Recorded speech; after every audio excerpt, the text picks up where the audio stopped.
La ley es amplificada por Jesucristo. Cuando el Señor Jesucristo vino a la tierra y vivió su vida y comenzó sobre todo a dar sus enseñanzas, algo que vemos es que él cumplió la ley de acuerdo a la escritura, pero cuando hablaba a la gente, en especial a los judíos, con respecto a la ley, Jesucristo estaba amplificando la ley o dando el significado correcto, el propósito de la ley. Y en Mateo capítulo 5, versículo 27 al 29, la escritura dice: oyeron que fue dicho, no cometerás adulterio, pero yo les digo que cualquiera que mira a una mujer para codiciarla, ya adulteró con ella en su corazón. Por tanto, si tu ojo derecho o bueno te es ocasión de caer, sácalo y échalo de ti, pues es mejor te es que se pierda uno de tus miembros y no que todo tu cuerpo sea echado al infierno. Algo que dijimos la semana pasada es que esto no puede ser evangelio, en especial para todo hombre, todo varón, conociendo el corazón, la pecaminosidad realmente que hay en el ser humano, pero en específico hablando del hombre, eh, no es evangelio, es mala noticia. Eso, recuerdan que dije, pudiéramos llamarle la mala noticia del evangelio, porque evangelio en sí, la palabra, es buenas noticias. Y Jesucristo en verdad vino a dar buenas noticias, pero para que haya buenas noticias, primero es necesario que sepas la realidad de tu situación. Es decir, primero te debe decir la mala noticia. Esta es tu condición, esta es tu situación y por eso necesitas una buena noticia. Y de acuerdo a Dios, el pecado de adulterio no está solamente en el acto físico del adulterio, sino en el corazón del ser humano. Recuerdan, cometer adulterio, pensar malos pensamientos, es delante de Dios es exactamente lo mismo. Ahora, Jesucristo habla con respecto, va, y ese después hablando de esto, de adulterio a los hombres en especial, y específicamente cuando había una gente del judaísmo, los escribas y los fariseos, que se consideraban pues justos delante de Dios por su celo y su esfuerzo por obedecer la ley de Dios. Pero Jesucristo le dice, por tanto, si tu ojo te es ocasión de caer, sácatelo. Entonces, pueden imaginarse cómo entendió la gente la demanda de lo que Dios está pidiendo. Recuerden, Jesucristo está tomando el mandamiento de la ley que todos ellos sabían y es no cometerás adulterio. Pero aquí lo iguala exactamente a adulterio espiritual, adulterio en el corazón del ser humano. El hermano Bob George dice que Jesucristo necesita sepultarnos primero para podernos salvar. Jesucristo necesita primero sepultarnos, hundirnos, dejarnos sin ninguna esperanza más que solamente Él. Necesita sepultarnos para podernos salvar. Ahora, unas personas en el cristianismo el día de hoy eh, van a esta porción de la escritura y piensan que eso es Nuevo Testamento o Nuevo Pacto, que eso es evangelio para los cristianos el día de hoy. Obviamente no, porque ¿qué de los hombres cristianos estaría practicando eso, de sacarse el ojo? Realmente pues habría mucho tuerto y yo no los podría ver. Ustedes entienden el punto. Si se toma literal, ahora unos entiendo realmente que de los argumentos porque esta es una demanda sumamente fuerte. Si la ley se les parecía fuerte a los fariseos o a la gente, a los judíos, Cristo viene a intensificarla y se le está haciendo mucho peor realmente. Pero volvamos a ese pasaje. eh, pues muchos piensan Jesucristo aquí no está hablando en sentido literal, de que le está diciendo a la gente que se saque el ojo bueno. Y algunos dicen, no, no puede estar hablando en sentido literal. El argumento dice que en realidad Jesucristo no espera que la gente o los hombres se saquen el ojo, sino que, que uno o el hombre trate de evitar situaciones o lugares que te van a hacer caer, y que Jesucristo está usando aquí una exageración. Es una figura literaria que se llama hipérbole, o sea, como que está exagerando para dar un punto. Otro argumento es que Cristo está hablando aquí del corazón del ser humano. Es decir, este argumento dice lo que Jesucristo está diciendo es que el hombre debe de erradicar la causa del pecado de adulterio, que es el corazón.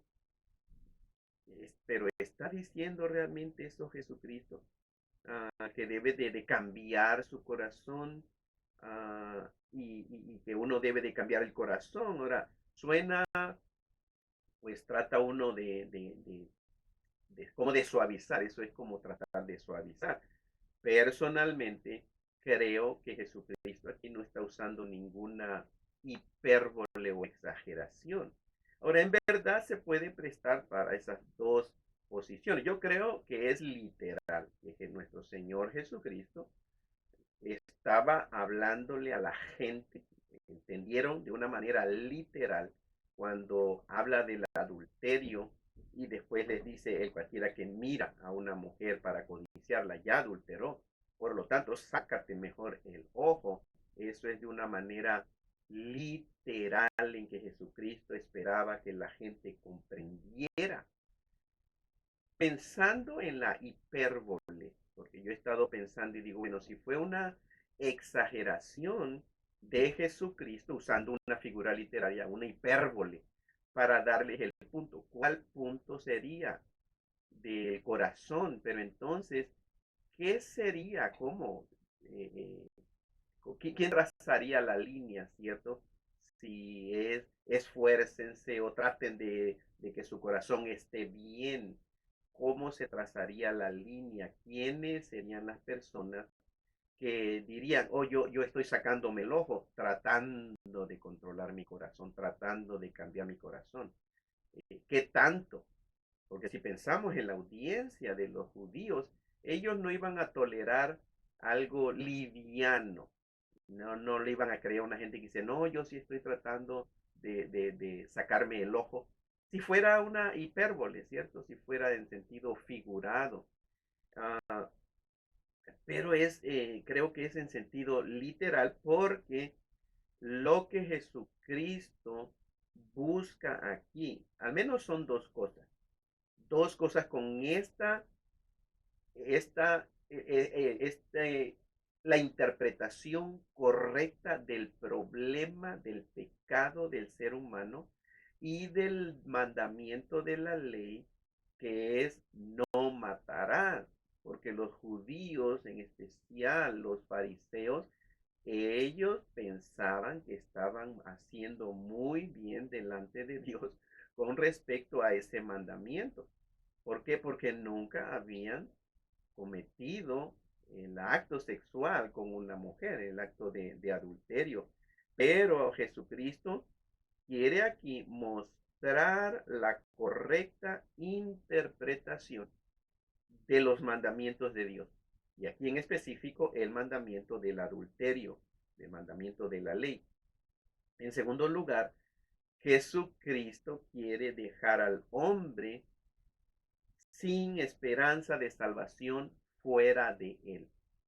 ¿Escucharon? Cristo vino por eso a intensificar la ley o los mandamientos que ellos pensaban que estaban comprendiendo o que estaban haciendo muy bien. Cristo quiere dejarlos sin esperanza. En otras palabras, el Señor les está diciendo a todos esos fariseos o a toda la gente que desea ser justificado delante de Dios por las obras de la ley. En otras palabras, está diciendo, si desean ser justificados por guardar la ley o por portarse bien, esta es la verdadera interpretación de la ley. No veas ni siquiera una mujer. Y si tu ojo te hace ocasión de gas, arráncate lo mejor. Esa es la interpretación, lo que Cristo está diciendo. Y en otras palabras le está diciendo, pues ahora háganlo. Pónganse a hacerlo, porque esta es la demanda de la ley.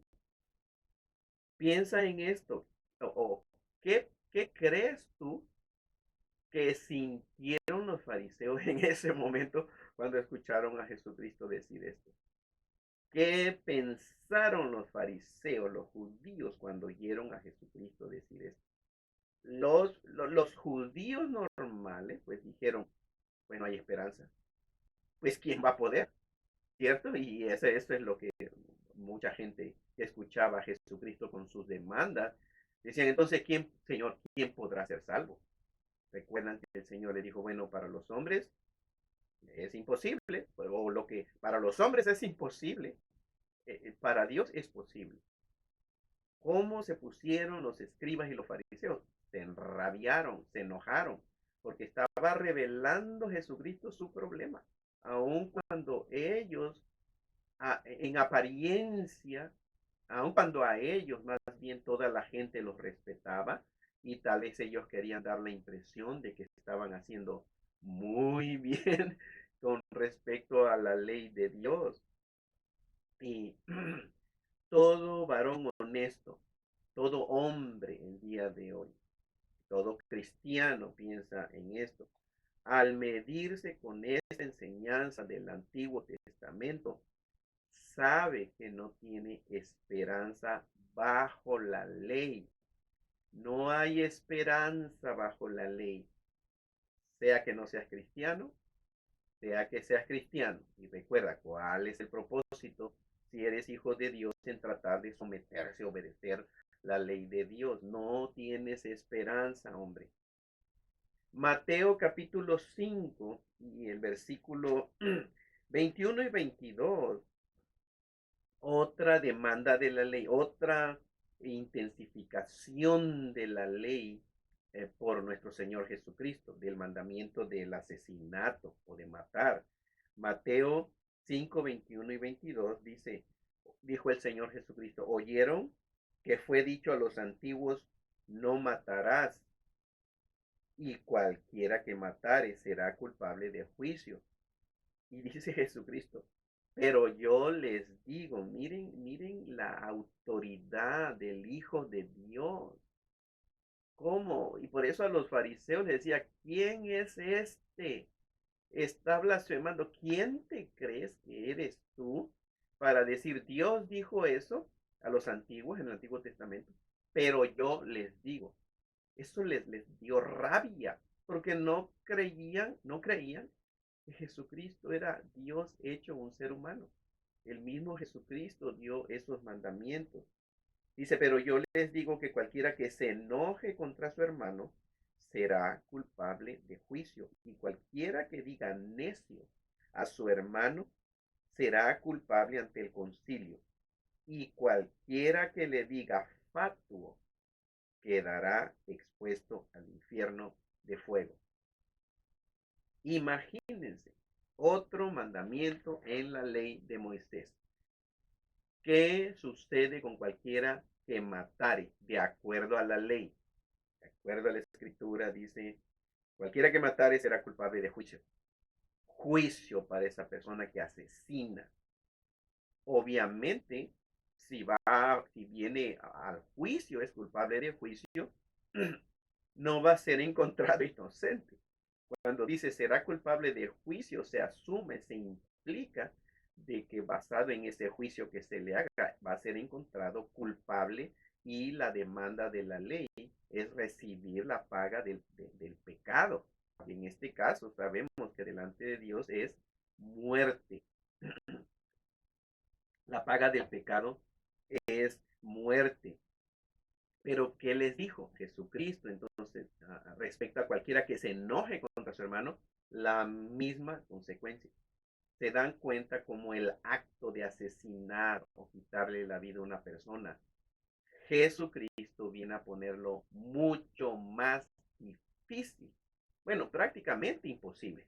Si juntamos las demandas de la ley de acuerdo a la interpretación o cómo vino Jesucristo a explicar que el problema no era solamente lo externo de asesinar, de adulterar, sino el corazón del ser humano. Imagínense, lo está dejando exactamente igual. ¿Qué le sucede entonces a la persona que le diga, dice, pero yo les digo que cualquiera que se enoje contra su hermano será culpable de juicio? Cualquiera que le diga necio, ¿saben? Esa palabra necio es como cabeza vacía, es decir, de una persona cabeza vacía a su hermano. ¿Cuál es el resultado? Dice Jesucristo, será culpable de juicio.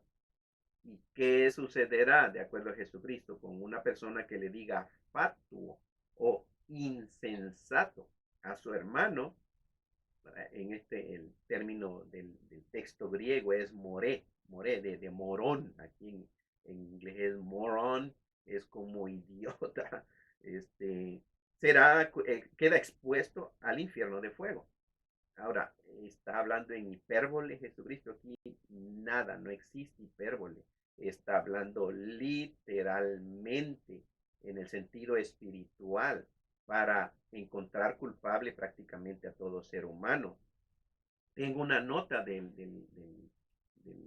diccionario expositivo de palabras del Antiguo y Nuevo Testamento. Dice, cuando Jesucristo dice necio, el término es raca, dice, es una palabra aramea, era una palabra de sumo menosprecio, significando vacío, más referido al intelecto que lo moral, es decir, vacío, sin inteligencia, tal como es condenado por Cristo en Mateo 5:22.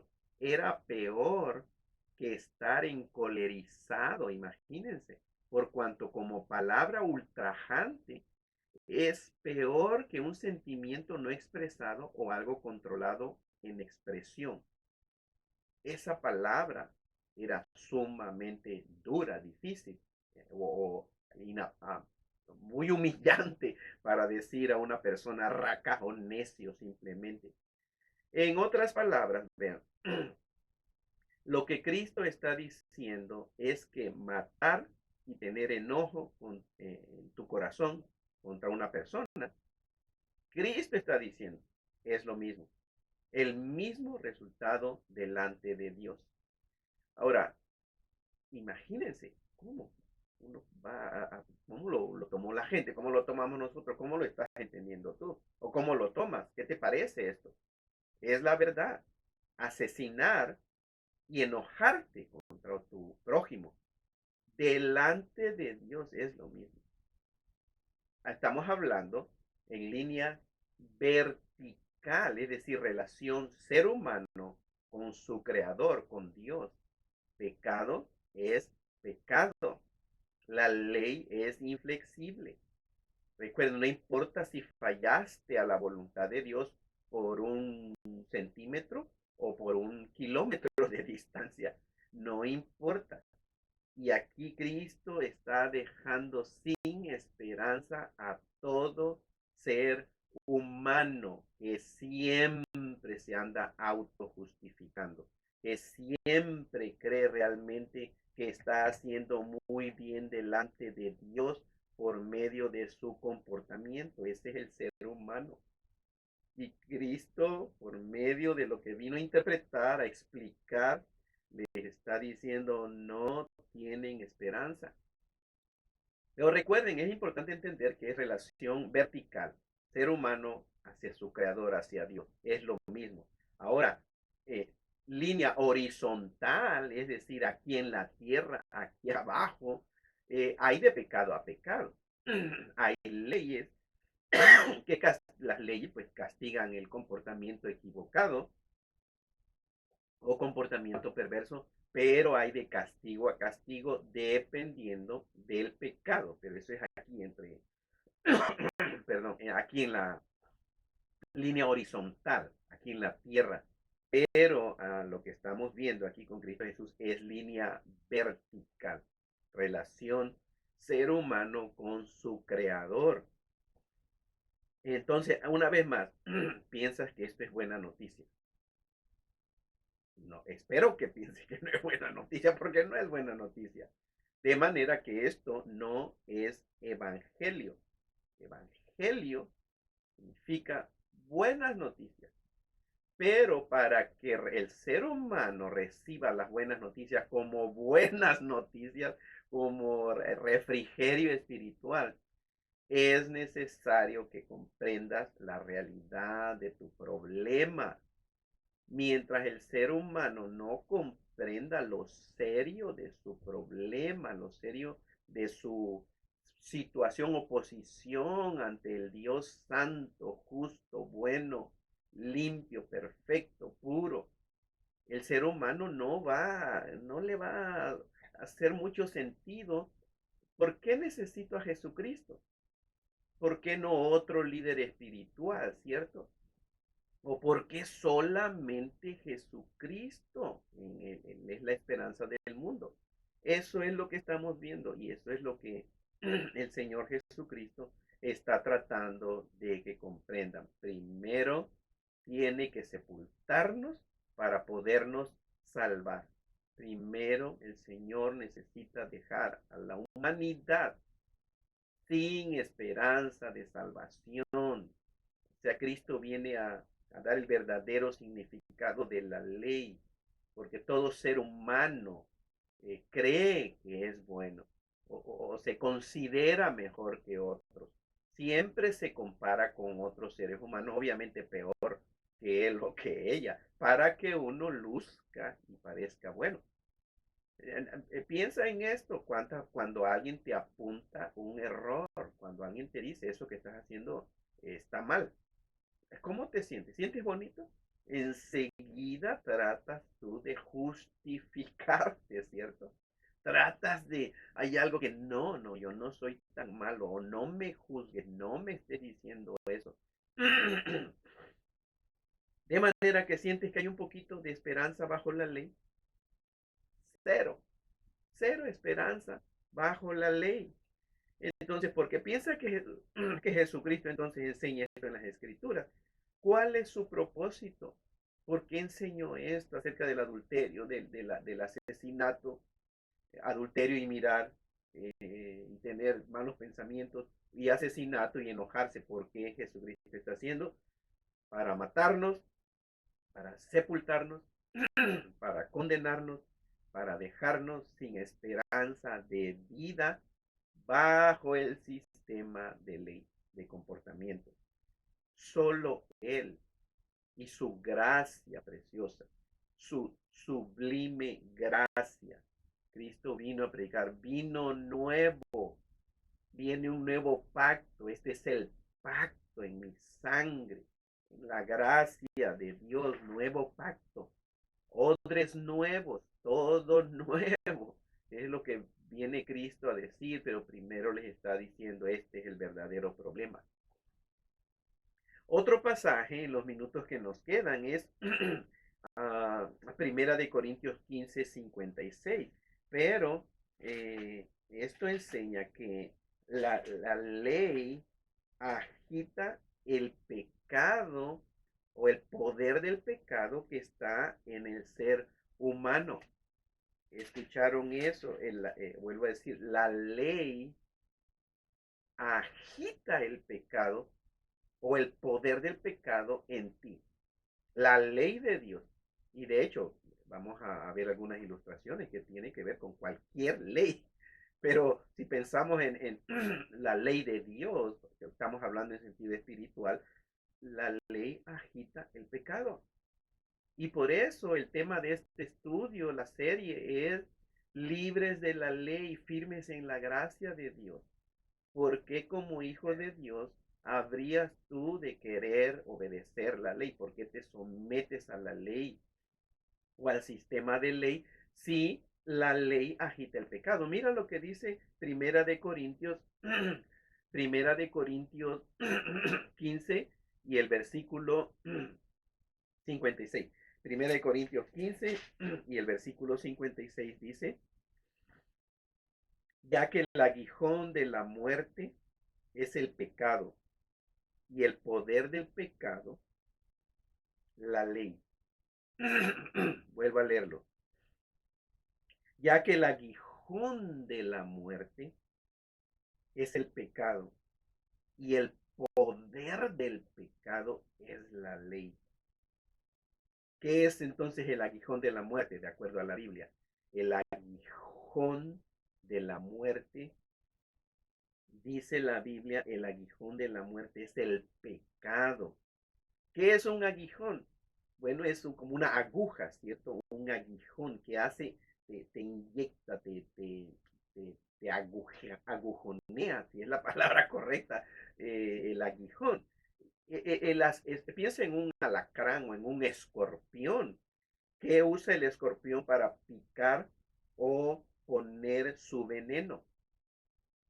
El aguijón, el aguijón. ¿Y qué piensa si sucede si al escorpión le quita su aguijón? ¿Qué sucede realmente? ¿Qué puede hacer para picar o para inyectar su veneno que puede hacer un escorpión si le quitaste el aguijón? Pues nada, absolutamente nada. Y el tiempo de terminar se ha llegado y vamos a detenernos aquí. Eh, o no, creo todavía, ¿verdad? Estoy como un poco confundido con el tiempo. Todavía tenemos unos minutos, son 35 minutos nada más y vamos a llegar apenas a los 30 minutos. Vamos a seguir entonces con la ilustración. Piensa entonces en un escorpión. Usa el aguijón para inyectar su veneno. Pero si al escorpión se le quita el aguijón, prácticamente no hace nada. Y me recuerda cuando yo era niño, un escorpión o alacrán, le llamamos en mi tierra, realmente no puede hacer mucho, no puede hacer prácticamente nada si se le ha quitado el aguijón. Yo recuerdo que hasta jugábamos con un alacrán. Es repugnante la figura de un escorpión y con la cola, con su aguijón amenazando, ¿cierto?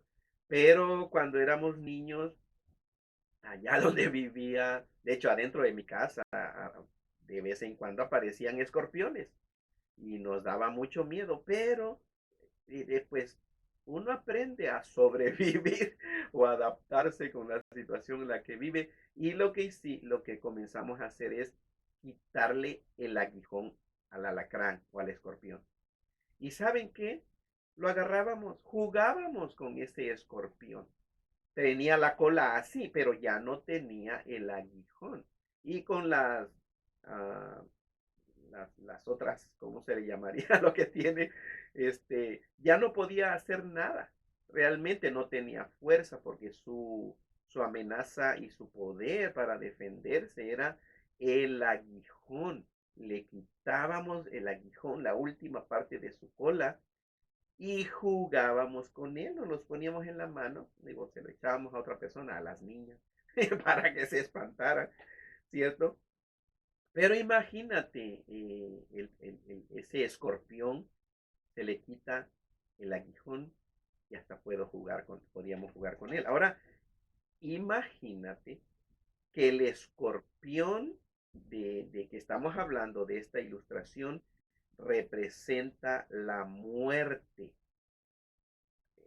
muerte espiritual. El escorpión representa la muerte, ¿ok? Y de acuerdo a la Biblia, el aguijón de la muerte